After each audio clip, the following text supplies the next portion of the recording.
দর্শক আমন্ত্রণ জানাচ্ছি TVN24 নিউজ নেটওয়ার্কের নিয়মিত আয়োজন দি ভিউজ অনুষ্ঠানে। আপনাদের সাথে আছি আমি ইহসান জুয়েল। আমরা সাধারণত এই অনুষ্ঠানে নিউ ইয়র্ক এবং এর আশপাশের এলাকা বাড়ি বিক্রির তথ্যগুলো আপনাদের দিয়ে থাকি। তবে আজকে যে তথ্যগুলো দেব সেগুলো মেরিল্যান্ড, ভার্জিনিয়া এবং ওয়াশিংটন ডিসি সেসব এলাকায়। এবং এইসব এলাকায় আপনি যদি ইনভেস্টমেন্ট প্রপার্টি কিনেন তবে কিভাবে কিনবেন, কোথায় কিনবেন, সেই প্রশ্নগুলোর উত্তর খুঁজবো আজকে অনুষ্ঠানে। আমরা আমন্ত্রণ জানিয়েছি ভার্জিনিয়া, ডিসি ও মেরিল্যান্ডের লাইসেন্স রিয়েলটর লিটু চৌধুরীকে। লিটু চৌধুরী, আপনাকে স্বাগত জানাচ্ছি। ধন্যবাদ এহসান ভাই। ধন্যবাদ TVN24 এর সকল দর্শককে এবং দর্শক যারা দেখছেন, আমাদের এই অনুষ্ঠানটি সরাসরি সম্প্রচার হচ্ছে আমাদের টেলিভিশনের স্ক্রিনে। আমরা একটি নাম্বার দেখাচ্ছি, এই নাম্বারে টেলিফোন করে মেরিল্যান্ড, ভার্জিনিয়া ও ওয়াশিংটন ডিসিতে যদি ইনভেস্টমেন্ট প্রপার্টি কিনতে চান তবে আপনারাও প্রশ্ন করতে পারবেন। একই সঙ্গে অনুষ্ঠানটি TVN24 এর ফেসবুকে লাইভ সম্প্রচার হচ্ছে, সেখানেও অনুষ্ঠানের কমেন্টসে আপনারা যে কোনো প্রশ্ন করতে পারবেন। আমরা চেষ্টা করব আপনাদের প্রশ্নের উত্তর খুঁজে দেওয়ার। দর্শক, লিটু চৌধুরীর কাছে শুরুতে যে প্রশ্নটি রাখতে চাই সেটি হলো, কেন আসলে এই তিনটি এলাকায় ওয়াশিংটন ডিসি, মেরিল্যান্ড এবং ভার্জিনিয়ায় ইনভেস্টমেন্ট প্রপার্টি কিনবো, অর্থাৎ কিনলে কি লাভটা হবে? ধন্যবাদ এহসান ভাই। ভার্জিনিয়া হচ্ছে যে আপনার ডিসির একদম ক্লোজ, ভার্জিনিয়ার এবং মেরিল্যান্ড হচ্ছে ডিসির ক্লোজ, মাঝখান দিয়ে ডিসিটা পড়ে। আমরা ডিসিটাকে স্টেট ধরি না, এটাকে ডিস্ট্রিক্ট অফ কলম্বিয়া। তো দুই পাশে ডিসির সাথে এটার কানেকশন। মেরিল্যান্ড স্টেট থেকেও ডিসি থেকে কানেকশন, ভার্জিনিয়া থেকেও কানেকশন। অনেকে কাজ করে আপনার এই ওয়াশিংটন ডিসিতে কিন্তু থাকে ভার্জিনিয়াতে। আবার অনেকে আরেকটু কম কম খরচ থাকতে চায় মেরিল্যান্ডে। তো দুইটারে যোগাযোগ খুবই ভালো, মেট্রো সিস্টেম। আপনারা নিউ ইয়র্কে অনেকে এটাকে কমন বলে সাবওয়ে। তো এখানে এটা হচ্ছে মেট্রো সিস্টেম এবং মেট্রোপলিটন যে ট্রানজিট অথরিটি, ওটার সিস্টেমটা অনেক ভালো। যে কোনো জায়গা থেকে আপনার ডিসিতে আসতে পারবেন, ইভেন ভার্জিনিয়া থেকে হোক, মেরিল্যান্ড থেকে হোক। এই জন্যই যেহেতু ওয়াশিংটন ডিসি আমেরিকার রাজধানী, পুরো আমেরিকার রাজধানী, এখানে পাশে দুইটা স্টেট এবং দূরত্বটা খুবই কম। এই দুই জায়গায় আসলে ইনভেস্টমেন্ট প্রপার্টি বলেন, মানুষের জব অপরচুনিটি বলেন, ব্যবসার অপরচুনিটি বলেন, সবচেয়ে বেশি। এই জন্য এই দুই জায়গা থেকে সবচেয়ে বেস্ট প্রথম হচ্ছে, নাম্বার ওয়ান হচ্ছে ভার্জিনিয়া। ভার্জিনিয়াতে যদি আপনি কোনো ইনভেস্টমেন্ট প্রপার্টি কিনেন, সেটা 100% আপনারা ব্যাক পাবেন। এবং এর থেকে আর একটু কম প্রাইসে যদি কিনতে চান তাহলে মেরিল্যান্ডে। এই জন্য দুই জায়গাটাকে আমি বেশি ফেভার করি। এবং ওয়াশিংটন ডিসিও খুব ভালো একটা ইনভেস্টমেন্ট প্রপার্টির জায়গা। আপনার ওয়াশিংটন ডিসি 4টা ভাগে বিভক্ত: north east, north west, south east, south west. South ওয়েস্টে এখন প্রচুর অপরচুনিটি আছে, সেটা ইনভেস্টমেন্ট প্রপার্টি কিনে আপনার রেন্ট আউট করে এখান থেকে ভালো একটা অ্যামাউন্ট পাবেন এবং সেটার প্রাইস ভ্যালু দিন দিন বাড়বে। এই জন্যই এই জায়গাতে আপনার যদি ইনভেস্টমেন্ট প্রপার্টি কিনেন, আপনার ফিউচারের জন্য অনেক ভালো। ওকে, একটা এভারেজ রিটার্নের বিষয় সবাই আলোচনা করে থাকেন যে এইসব জায়গায় যদি ইনভেস্টমেন্ট প্রপার্টি কিনেন তবে এভারেজ রিটার্নটা কেমন আসবে? এভারেজ রিটার্ন ভার্জিনিয়া আসলে যেটা ক্লোজ টু ভার্জিনিয়ার রিচমন্ড হচ্ছে ভার্জিনিয়ার রাজধানী। ভার্জিনিয়া তো অনেক বড় স্টেট, কিন্তু ডিসির একদম ডিসি শেষ, ভার্জিনিয়া শুরু হচ্ছে যে আপনার আর্লিংটন কাউন্টি। আর্লিংটন কাউন্টি অনেক এক্সপেন্সিভ। হাউজিং বলেন, টাউন হাউস বলেন, সিঙ্গেল হাউস বলেন, অ্যাপার্টমেন্ট বলেন। যদি আপনার আর্লিংটন কাউন্টিতে একটি অ্যাপার্টমেন্ট আপনি 2 বেডরুম 1 বাথরুম একটা 900 স্কোয়ার ফিটের একটা অ্যাপার্টমেন্ট কিনেন, কন্ডো কিনেন, আমরা কন্ডো বলি এখানে, কন্ডো কিনেন আপনি এখানে অ্যারাউন্ড 260 থেকে 280,000। যদি সেটি কন্ডো ফি অ্যারাউন্ড 600 এর মধ্যে হয়, আপনি নর্মালি ওটা 2400 থেকে 2600 আপনি রেন্ট দিতে পারবেন। ইভেন আপনার এই ভার্জিনিয়াতে যদি আপনার ফলস চার্চ, আলেকজান্দ্রিয়া, আনন্দের, তারপর আছে যে স্প্রিংফিল্ড, লটন, আমরা সবচেয়ে বেশি এই ক্ষেত্রে দেখি যে উড ব্রিজে সবচেয়ে বেশি এটার চাহিদা বেশি এবং এটার প্রফিট বেশি। বিকজ উড ব্রিজে চাইলে আপনার 3.5 লাখ অথবা $4 লাখ দিয়ে একটা টাউন হাউস কিনতে পারেন, 3 লেভেলের টাউন হাউস। সেটি যদি কিনেন আপনি আরাম অনায়াসে $2,600 থেকে $2,800 আপনি ভাড়া দিতে পারবেন। ইভেন একটা সিঙ্গেল হাউস যদি কিনেন, 2 লেভেলের সিঙ্গেল হাউস, সেটি অ্যারাউন্ড $500,000 যদি যদি কিনেন, সেটিও আপনার $3,000 থেকে $3,200 আপনি ভাড়া দিতে পারবেন উইদাউট এনি কস্ট। সব কস্ট বিয়ার করবে আপনার টেনেন্ট। ইভেন আপনি যত বেশি সাউথে যাবেন, যে বাসাটা আপনি ব্রিজে $500 দিয়ে আপনি কিনতেছেন, সেটা যদি আপনার ডামফ্রিজ এবং ট্রায়াঙ্গেল, স্টারফোর্ড, ফেডিসবার্গে কিনেন, ওখান থেকে আরো বড় বাড়ি পাবেন এবং ভাড়ার পরিমাণটা সেম। তো আমি ইনভেস্টমেন্ট প্রপার্টির ক্ষেত্রে দুইটা স্টেট এবং একটা ডিস্ট্রিক্ট অফ কলম্বিয়া, আমি প্রথমে সাজেস্ট করব যে আপনার ভার্জিনিয়াকে। আর আপনি যদি বলেন যে আরো কম অ্যামাউন্টে আমি কিনবো, সেটা আপনার মেরিল্যান্ড হইতে পারে। মেরিল্যান্ডে বাল্টিমোর আছে। বাল্টিমোরের অনেক এরিয়া আছে যে এখানে প্রচুর অপরচুনিটি আছে, যেখানে বাঙালিরা বসবাস করে, যেখানে মসজিদ, মাদ্রাসা, স্কুল ফ্যাসিলিটি, আদার ফ্যাসিলিটি গুলো বিদ্যমান। তার মধ্যে হচ্ছে যে আপনার ক্যাটনসভিল, আপনার টাউসন, আপনার গ্লেনবার্ন, আপনার এইসব জায়গাতে যদি আপনার অ্যারাউন্ড 400 এর ভিতরে যদি একটা টাউন হাউস কিনেন, যে টাউন হাউসটা আপনার ভার্জিনিয়া কিনতে লাগলে মেন সিটির ভিতরে, এটা আপনার $500,000 কিনতে হবে। তো অ্যারাউন্ড $400 যদি কিনেন, আপনার ওখানেও 2,600 থেকে $2,800 দিয়ে আপনার রেন্ট আউট করতে পারবেন। তো ইনভেস্টমেন্ট প্রপার্টির ক্ষেত্রে ভার্জিনিয়া যেরকম ভালো অপরচুনিটি, তার পাশাপাশি মেরিল্যান্ডও সেই ধরনের অপরচুনিটি আছে। আমি ওকে, ডিসিটাকে বাল্টিমোরে যেটি দেখেন, জি ডিসির বিষয়টি বলছিলেন, বলেন। হ্যাঁ, ডিসিটাকে একটু কম্পেয়ার করি। ডিসিটা আসলে খুব এক্সপেন্সিভ। আমাদের বাংলাদেশ বসবাস খুবই কম। এখন জবের ক্ষেত্রে সবাই ডিসিতেই যায়, কারণ ডিসিতে একদম ভেরি ক্লোজ। আপনি ভার্জিনিয়া যে প্রান্তে থাকেন, যেখানে মেট্রো সুবিধা আছে, নিউ ইয়র্কে এটাকে কমন ভাবে চীনে সাবওয়ে, আমরা বলি যে এখানে মেট্রো মেট্রো যে ফ্যাসিলিটি আছে, সেখান থেকে আপনি যদি এখান থেকে স্টার্লিনও থাকেন, আপনি যদি ডালাস এয়ারপোর্টের পাশেও থাকেন, এসবার, সেন্টালি, স্টার্লিন, রেস্টন, হ্যান্ডন এবং আলডি, সব জায়গা যেখানে থাকেন, সেখান থেকে মেট্রো ধরে আপনি ডিসিতে চলে আসতে পারবেন। ওকে, কিন্তু ডিসির প্রপার্টি গুলো এক্সপেন্সিভ বেশি। নর্থ ইস্টে তো অনেক অনেক বেশি। North west, north east, south ইস্টে এখন অনেক অপরচুনিটি আছে, যদি আপনি অল্প অল্প পরিমাণ অ্যামাউন্ট দিয়ে যদি, আমি যদি একটা এক্সাম্পল দিই, আমার একজন ফরেন বায়ার ছিল, আমেরিকান সিটিজেন, কিন্তু সে এখন থাকে ফ্রান্সে। সে ফ্রান্স থাকে, তার কাছে কিছু জমানো টাকা ছিল। সামহাও সে যেভাবে হোক আমার নাম্বার সে পাইছে অনলাইনে বা আমার গুগল সার্চ করে পাইছে। একটা প্রপার্টি যখন সে মার্কেটে দেখছে, এটা প্রায় ছিল এই 1 বেডরুম 1 বাথরুমের একটা খন্ড, এটা সাউথ ইস্টে। এটার প্রাইস ছিল $135,000। অনেকে এটাতে বিস্মিত হবে যে ডিসির মতো জায়গা এত কমে কিভাবে $135,000 হয়? হ্যাঁ, এত কম কিভাবে। সাউথ ইস্টের একদম ঢুকতে প্রথমে, যেখান থেকে মেট্রো সুবিধাটা, মানে বাসা থেকে বাইরে হলে আপনার পুলিশ স্টেশন, আপনার মেট্রো প্লাস ট্রানজিট অটোর সুবিধা, ওটা আমরা নেগোসিয়েশন করে আমি তাকে 120,000 দিই এটা কিনে দিছি। কিনে দেওয়ার পরে আবার আমার কাছে সে বিশ্বস্ততার সহিত, যেহেতু সে আমাকে পাইছে অনলাইনে, সে আসছে, তার বাসাটা সুন্দরভাবে ক্লোজ করছি, এটা আবার আমি অ্যারাউন্ড 1,500 আমি আবার এটাকে রেন্ট আউট করে দিছি। তো সে তার ওই কন্ডো যে আপনার কন্ডো ফি আছে $350, ওটা বাদ দিলে অ্যারাউন্ড তার 1,000 থেকে 1,100 সে রিটার্ন ব্যাক পাচ্ছে। তো আপনি দেখেন, বিলিভ করে দেখেন, 120 বা $130,000 দিয়ে যদি আপনি একটা কন্ডো খরিদ করেন, ওখান থেকে যদি 120,000 দিয়ে যদি $1,000 আপনি ব্যাক পান, আপনার ব্যাংকেও যদি বছরকে বছর আপনার লাইফ টাইম রাখেন, ওই টাকা কখনো আপনি ব্যাক পাবেন না। তো সাউথ ইস্টে আমার দৃষ্টিতে, যেহেতু আমার 3 স্টেটের লাইসেন্স, মেরিল্যান্ড, ডিসি, ভার্জিনিয়া, আমি প্রত্যেকটা জায়গা আমার নকদর পরে আছি, সেই দৃষ্টিতে এখনো সাউথ ইস্টে প্রচুর অপরচুনিটি আছে। আপনি 300-350 দিয়েও আপনি একটা টাউন হাউস পাবেন। ইভেন আপনি আর একটু পরে গেলে 400 থেকে $500 দিয়ে একটা সিঙ্গেল হাউস পাবেন। আপনি ছোট থেকে যদি শুরু করেন, তা 150 থেকে 160,000 দিয়ে আপনার সাউথ ইস্টে আপনি এখনো কন্ডো বাই করতে পারবেন। ওকে।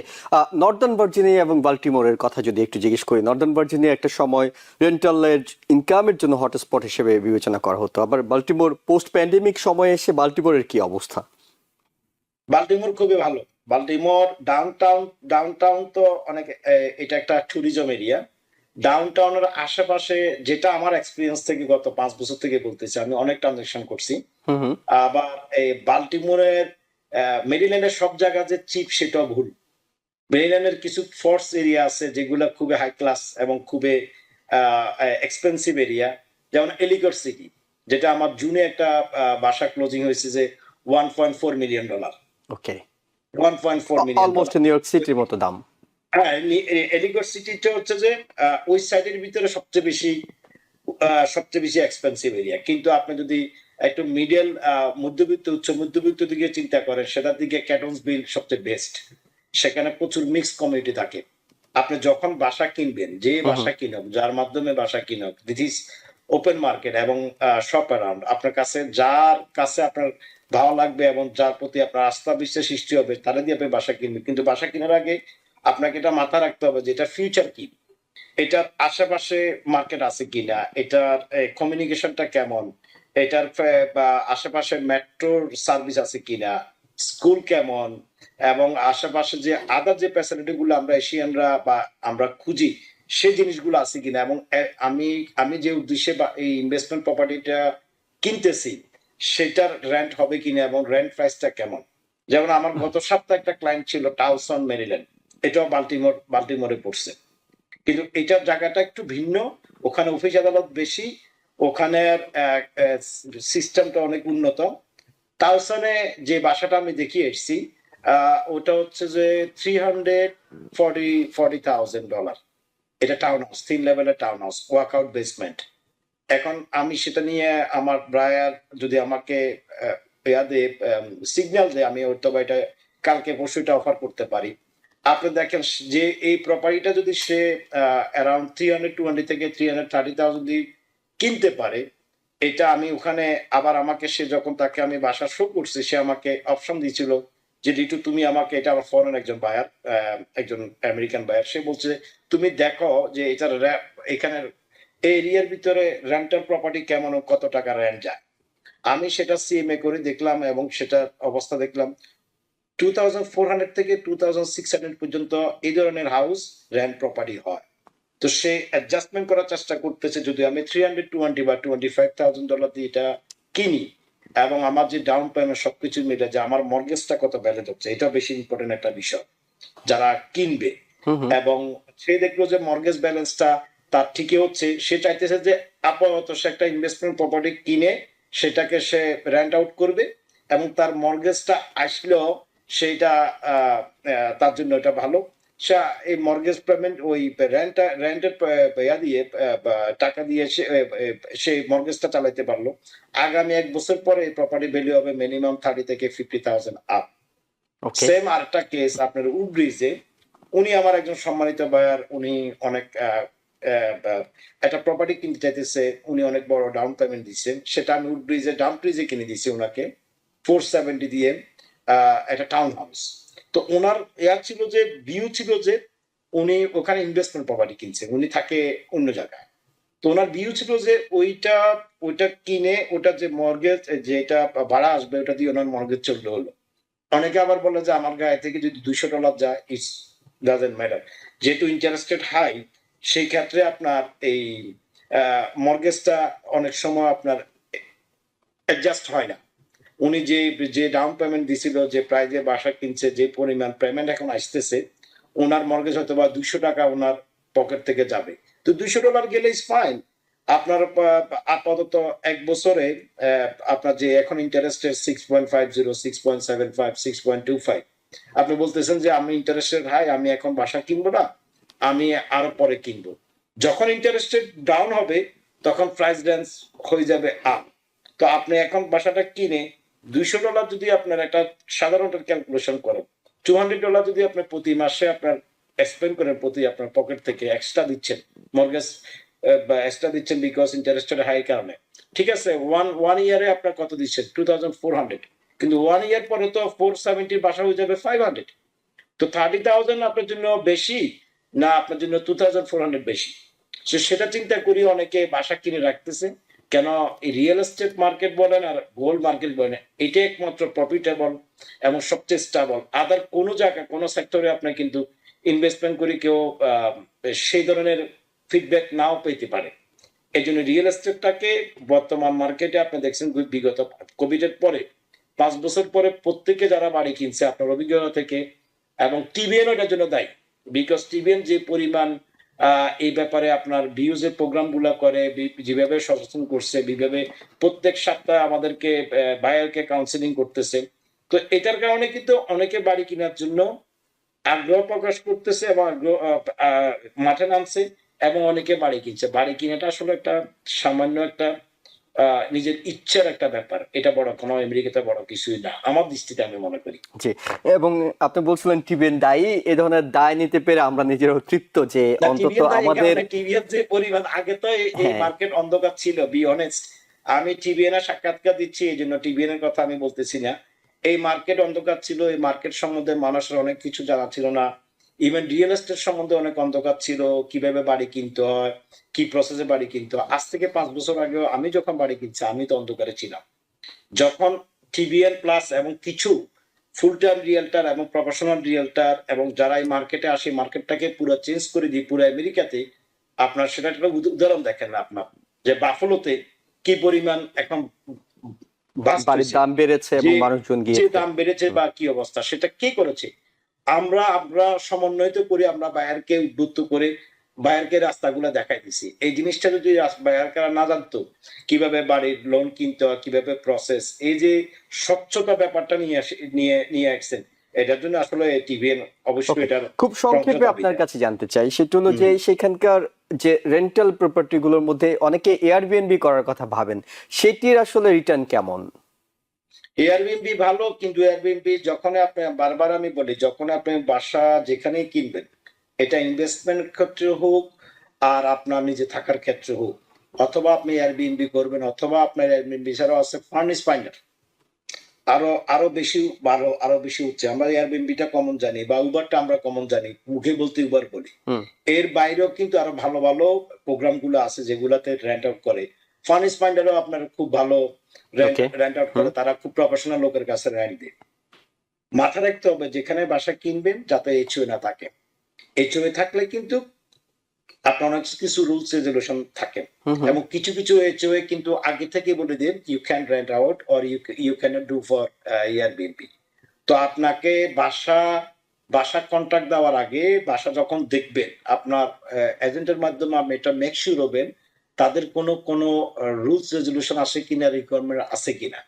টাউসেন আমি যে 3টা বাসা দেখাইতে গেছিলাম টাউসন মেরিল্যান্ডে, একটার বাসার ভিতরে কিন্তু আমাদের ডিসক্লোজারে স্পষ্টভাবে লেখা আছে যে কোনো রেন্ট আউট হবে না। ওকে, এটা আগে লেখা আছে। তো সেটা আপনার এজেন্ট যে আপনার প্রতিনিধি সেই জিনিসটা ফিগার আউট করবে যাতে আপনি কোনো বিপদে না পড়েন। এয়ারবিএনবি খুবই ভালো।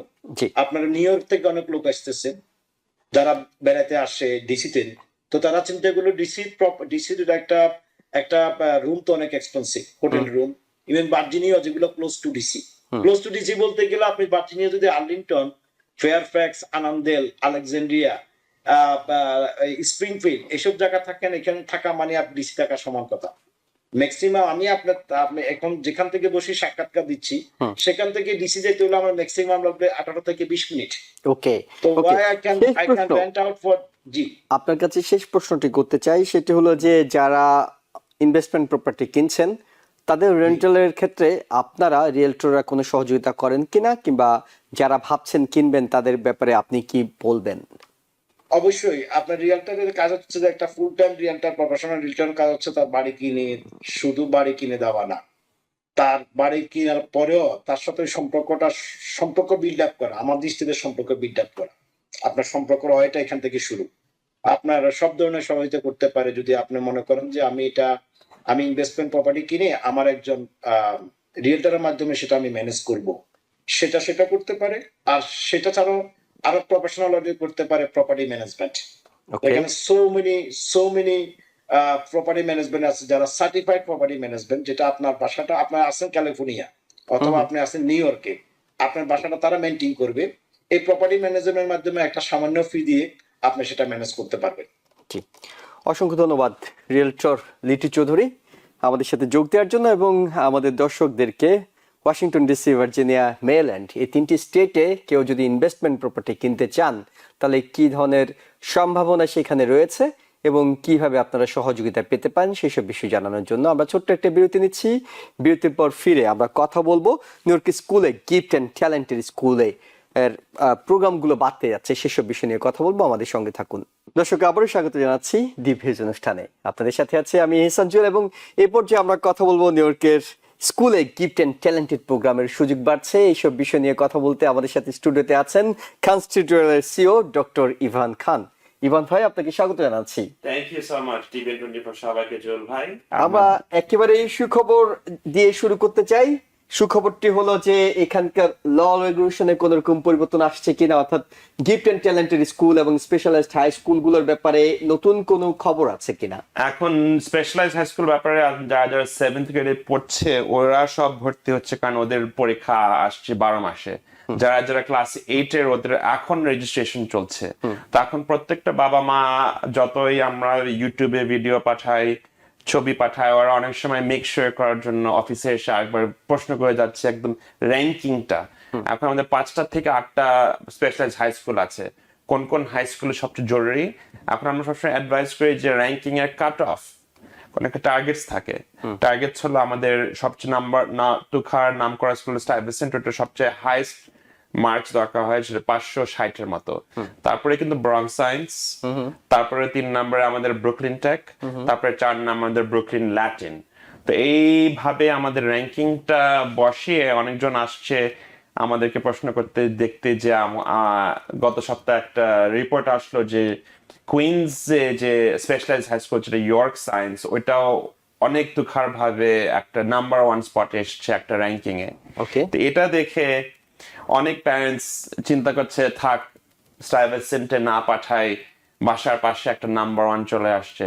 কিন্তু এটা এই বছরের র্যাঙ্কিং ফার্স্ট টাইম অনেক বছরে, যেটা স্টাইভেসেন্ট ব্রঙ্ক সায়েন্স অনেক বছর ধরে 1-2 এরকম আছে।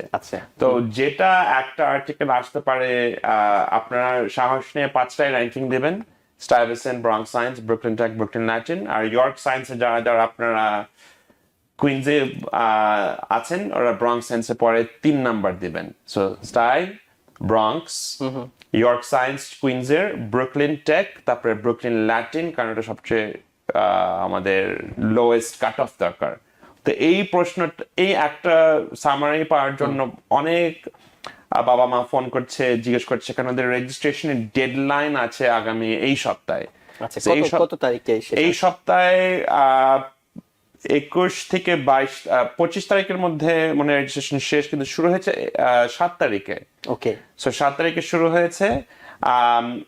এই উইকটাতে আমাদের লাস্ট সুযোগ র্যাঙ্কিংটা দেওয়ার, এই কারণে আমাদের এই উইকেন্ড এখানে আরো প্রত্যেকটা প্যারেন্টসের জন্য শত শত প্যারেন্টস আশা করছি, এক্সপেক্ট করছি।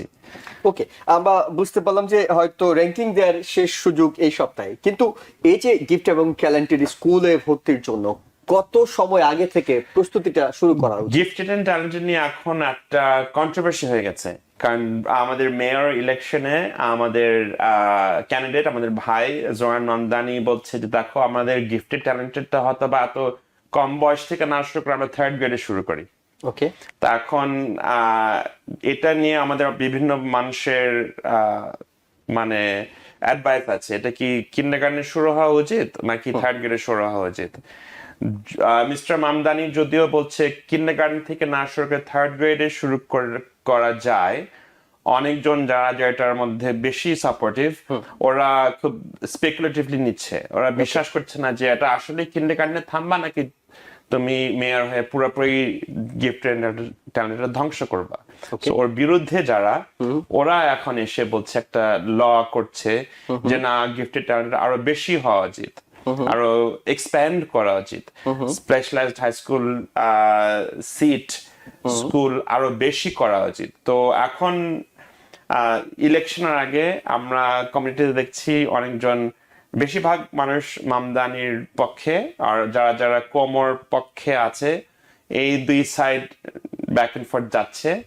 জিএনটি গিফটেড ট্যালেন্টেড, এখন আপনারা যারা যারা আশা করছেন ছেলে মেয়েদের জন্য, জানবেন যে যদি কিন্ডারগার্টেনে থাকুক না থাকুক, 3rd গ্রেডটা কিন্তু খুবই জরুরি সময়।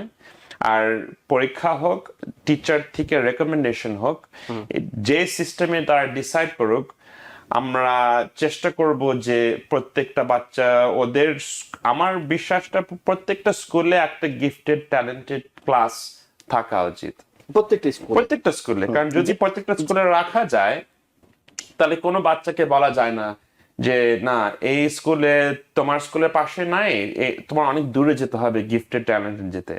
আমাদের অনেকজন আছে যে ব্রঙ্কসের মারা ভাইয়ারা ওদের ছেলেমেয়েরা খাটনি করে গিফটেড ট্যালেন্ট জায়গা পেয়েছে, স্পট পেয়েছে, কিন্তু আনফরচুনেটলি ভাইয়া ওদের সিটটা ব্রঙ্কসে কোনো সিট নাই। তো অনেক মা আছে, বাবারা আছে, ওরা যে প্রত্যেকদিন সাবওয়েতে ওঠে ম্যানহাটনে নেয়। তো আমাদের প্রশ্ন হলো ম্যানহাটনে যদি গিফটেড ট্যালেন্টেড রাখে সব জায়গায় তো থাকা উচিত, কেন আমাদের ব্রঙ্কসের ভাই বোনরা ম্যানহাটন পর্যন্ত? এক্স্যাক্টলি।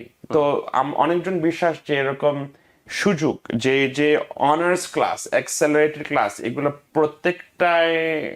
প্রত্যেকটা আমাদের কমিউনিটির স্কুল থাকলে আমাদের টানাটানি হবে না, এটা নিয়ে যুদ্ধ হবে না খামাখা। এটা প্রত্যেকটা ছেলে মেয়ে একটা সুযোগ পাবে ওদের কাছাকাছি একদম যে স্কুলটাতে আছে সেখানে যাওয়ার, এত দূরে যাওয়ার অফ কোর্স। আর এই বয়সে আমরা প্রত্যেকটা প্যারেন্টস আমরা আশা করি আমাদের ছেলে মেয়েরা আরেকটু আগে, আরেকটু সামনে আসবে।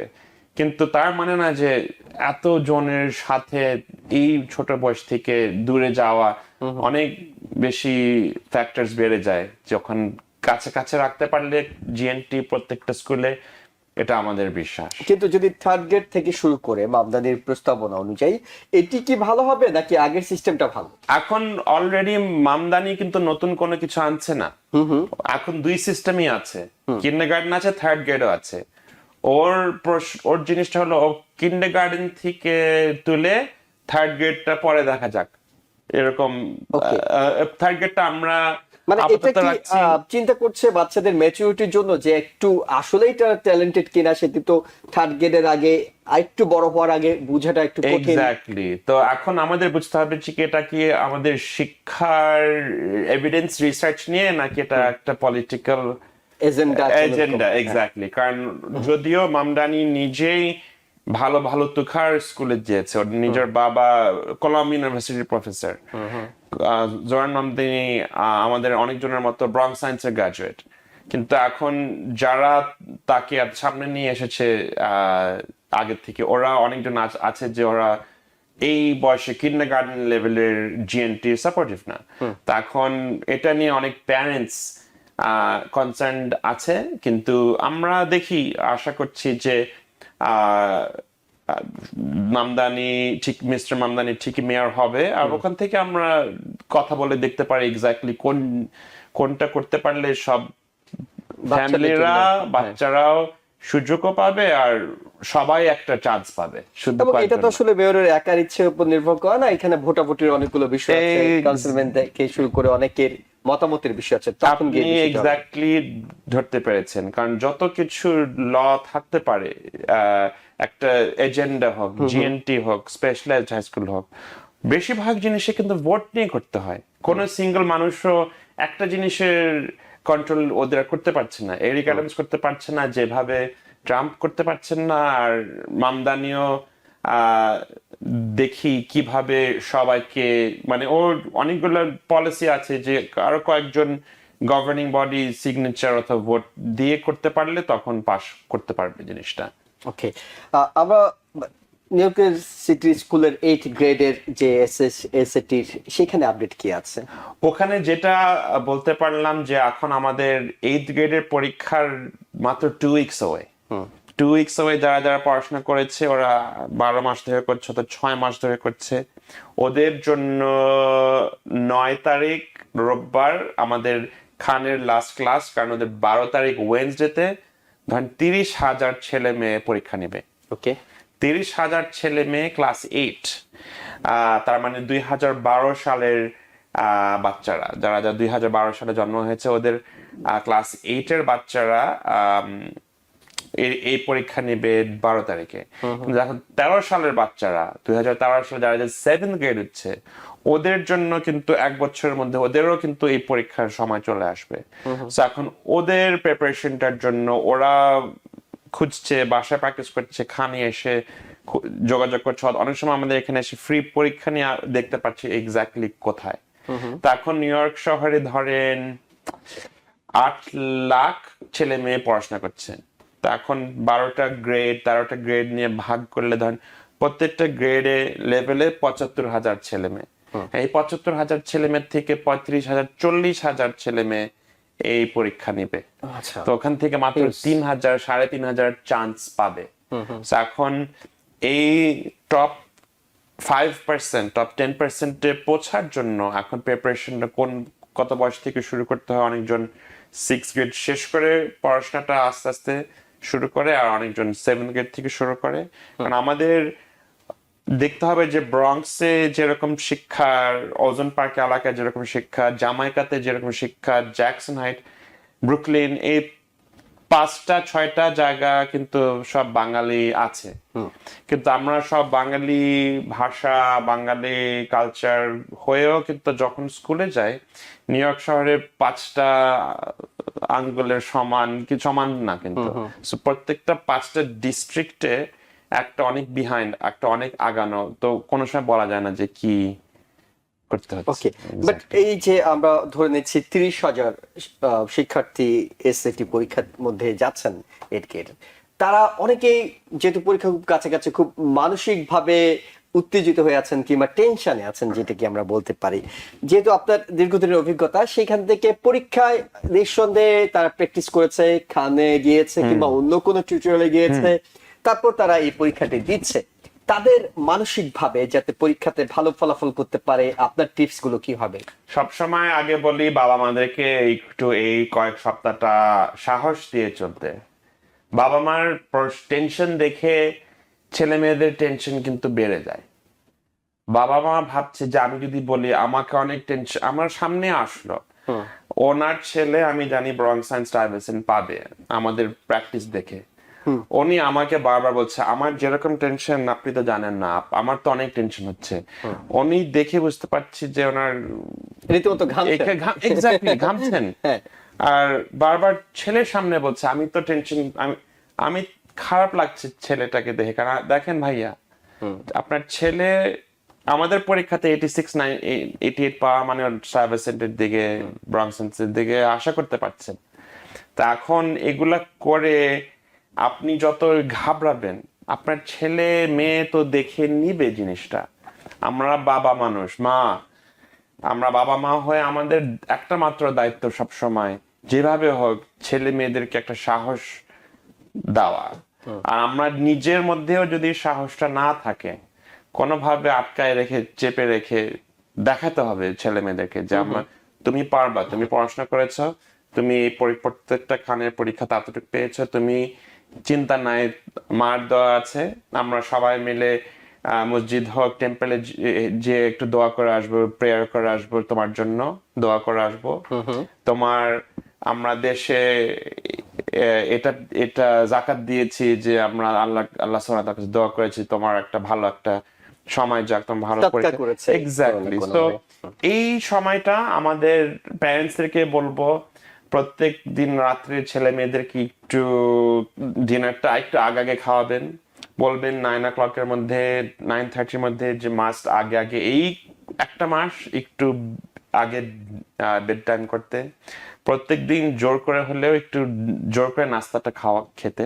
কারণ বাচ্চারা দেরি করে ঘুমাবে, লেট করে উঠবে, আর দৌড়দার স্কুলে যাওয়ার সময় একটা পারলে একটা চকলেট বার নিয়ে দৌড় দিল, স্কুলে ওটাই খেলো লাঞ্চ পর্যন্ত, ওরা চলতে পারছে। কিন্তু পড়াশোনার সময় ধৈর্য, রেস্ট, আর কারণ যারা যারা পড়াশোনা করেছে ওদের মধ্যে ইনফরমেশন অলরেডি আছে। তা এখন প্রশ্ন হলো বাবা মারা একটু এই লাস্ট 3 weeks কোনো দাওয়াত মানা খাবার, আর বাসায় কোনো গেস্ট একদম না, আর একদম ছেলে মেয়েদের সাথে এই সময়টা কোনো হবে যে ঝগড়ার মধ্যে না যায়। ছেলের মেয়েরাও তো টেনশন একটা নিয়ে চলছে, কিন্তু ওরা টিচারের সাপোর্ট পাচ্ছে, টিচার একটা সাহস পাচ্ছে, অন্য ছেলে মেয়েদের কম্পিটিশন দেখে ওরা রেডি আছে। তো আমরা আশা করছি অনেকজন ছেলে মেয়ে পাস করবে। কিন্তু যারা যারা একটু বর্ডারে, ওদের মা বাবাদেরকে বলছি একটু সাহস দিবেন, পুশ দিবেন, আপনাদের সাথে আমরা সবসময় আছি দোয়াতে, আর আপনাদের ছেলে মেয়েদের জন্য আমরা এই উইকেন্ডে ব্রঙ্কসে আমরা একটা দোয়া করেছি গ্র্যান্ড ওপেনিং এ, যেটা আপনারা ছিলেন। ওকে, এবং একই সাথে আরেকটা গুরুত্বপূর্ণ বিষয় সেটি হলো যে যারা এইবার যদি ইন কেস তারা খারাপ করে ফেলে, তাদের তো ভালো করার সুযোগ পরে আছে, সেটা কবে কি হবে? তো আমরা যারা হয়তো দেরি করে শুরু করলো অথবা কোনো কারণে পিছিয়ে গেল, আপনারা এখনো চিন্তা করবেন না যে যদি না হয়। ওটা এখন পুশ করে দেখবেন, যেভাবে আমাদের নেক্সট 3 উইকসটা খাটনি করে পরীক্ষা নিতে, যদি ভাবেন যে পরীক্ষা একটু মানে শেকি হচ্ছে, লাস্ট একটা চান্স থাকে 9th গ্রেডের পরীক্ষা, যারা আরেকবার ফাইনাল বার নিতে চায়, ওইটাও যদিও সিট আরেকটু কম, ওখানে অনেকজন ফিরে এসে ওইটা করতে পারে। কিন্তু জরুরি হলো যারা সময় আছে হাতে 7th গ্রেড, ওদের অনেক ফার্স্ট টাইমের সিটে 90% সিট অ্যাভেলেবল প্রথম ভাগে, প্রথম রাউন্ডে। সেকেন্ড রাউন্ডটা হয়তো বা কয়েকটা 5% 10% সিটস সুযোগ ওপেন থাকে। সো এটাই প্রথমবার সুযোগটা নেওয়ার এক্স্যাক্টলি চেষ্টা করতে হবে, এটাই। আর চাপ নেওয়া যাবে না, সবচেয়ে বড় কথা হলো এটি। আর আমাদের বাড়িতে আমার মেয়েকেও 12 মাসের কোর্স দিলাম জোর করে। জানে যে দাদা দাদির সংগঠন শুরু করেছে, বাবার স্কুলে সবসময় আসছে। তো আমি এই বছর দেখলাম নিজের মেয়েকে যেভাবে চাপ দিতে হলো, ওর সাথে বারবার কম্প্রোমাইজ, যে তুমি এই সময় পড়াশোনা শেষ করো, তারপরে তোমার জন্য এই রেস্টুরেন্টে নেওয়া হবে অথবা তোমার এই কাজিনের বাসায় যাওয়া হবে। এটাই বারবার বাবা মারা করতে হয়েছে। এবং এটা আসলে অন্যদের বাচ্চাদেরকে এতদিন টিপস দিয়েছেন, এখন হয়তো নিজের বাচ্চার ক্ষেত্রে সেটি প্র্যাকটিক্যালি বুঝার সুযোগ হয়েছে। একদিকে শিক্ষক, অন্যদিকে অভিভাবক, দুটো অভিজ্ঞতা আপনার একসাথে হয়েছে। আর এটা এক্সপেরিয়েন্স করাতে আমাদের আপনাদের ছেলে মেয়েদের জন্য যত কিছু আমরা অলরেডি আগে থেকে জানি, এখন আমরা আরো অন্য পার্সোনাল ভাবে আরো সাপোর্ট দিতে পারবো সব বাবা মাকে। অনেক ধন্যবাদ ডক্টর ইভান খান। একেবারে খুবই কাছাকাছি সময় এসএসসিটির, এবং সেই সময়টাতে সে কিছু গুরুত্বপূর্ণ টিপস দিয়েছেন নিজের অভিজ্ঞতা থেকে, এবং একই সাথে তিনি জানিয়েছেন যে গিফট অ্যান্ড ট্যালেন্টেড প্রোগ্রামগুলো নিয়ে কি ভাবছে নিউ ইয়র্ক সিটি প্রশাসন, এবং সামনের দিনে এগুলো আসলে কোন দিকে যেতে পারে সেসব বিষয়ে আপনাদেরকে ধারণা দিয়েছে। আমাদের সঙ্গে থাকার জন্য অনেক ধন্যবাদ জানিয়ে শেষ করছি। ভালো থাকবেন। TBN 24 টেলিভিশন দেখতে আজই কল করুন 7187776556। লগ ইন করুন www.totalcablebd.com।